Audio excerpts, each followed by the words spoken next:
70 surge el coaching cuando algunos, para no dar como una sola referencia, varios entrenadores deportivos trasladan sus conocimientos del deporte hacia lo que es la empresa, con muchísimo éxito, ya que en aquel tiempo había dos elementos que provocaron un gran impacto a nivel empresarial.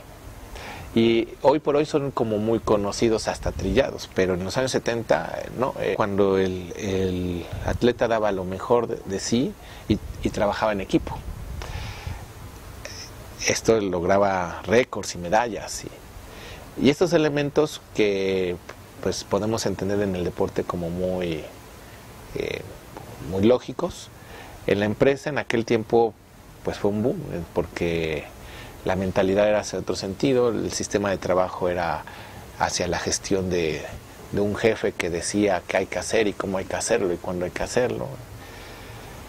Y entonces empezó el fenómeno de incorporar estos elementos deportivos a las empresas. Paralelamente, hacia los años 80, varios consultores organizacionales, sociólogos organizacionales, que hacían estudios y análisis de intervención hacia el desarrollo de la empresa, empezaron como a marcar ciertas tendencias. Ahí tenemos, por ejemplo, el desarrollo organizacional como tal, hacia finales 70, principios de los 80.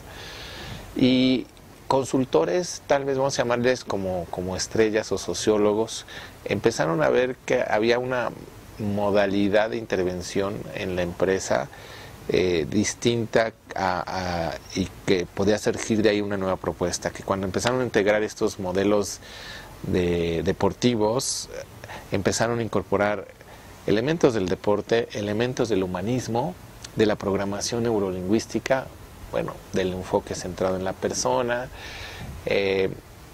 pues toda la propuesta filosófica de Maslow, en fin.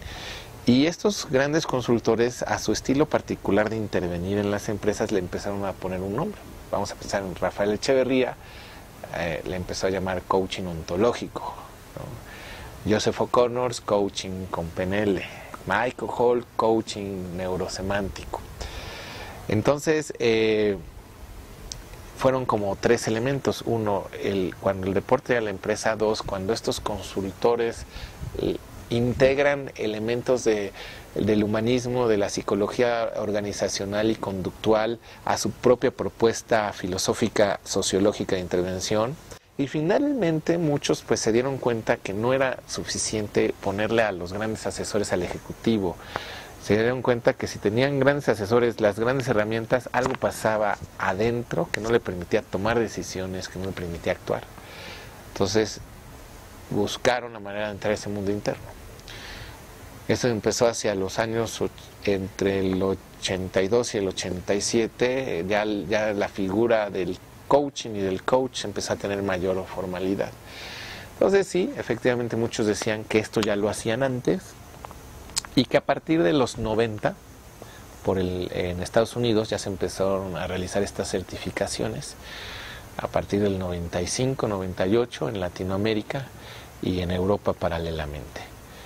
Certificaciones porque quería cada consultor experto darle como su propio sello a este proceso. Entonces ese es, desde mi particular punto de vista, la visión de cómo es que se fue gestando lo que hoy estamos viendo como el boom del coaching, ¿no? Un boom que ahora toma como distintas aristas y formas, afortunadamente, porque los principios del coaching son unos, y estos principios especialistas los han llevado hacia lo que es la educación, hacia lo que es la política, hacia lo que es el deporte, y bueno, pues es lo que estamos viendo hoy por hoy.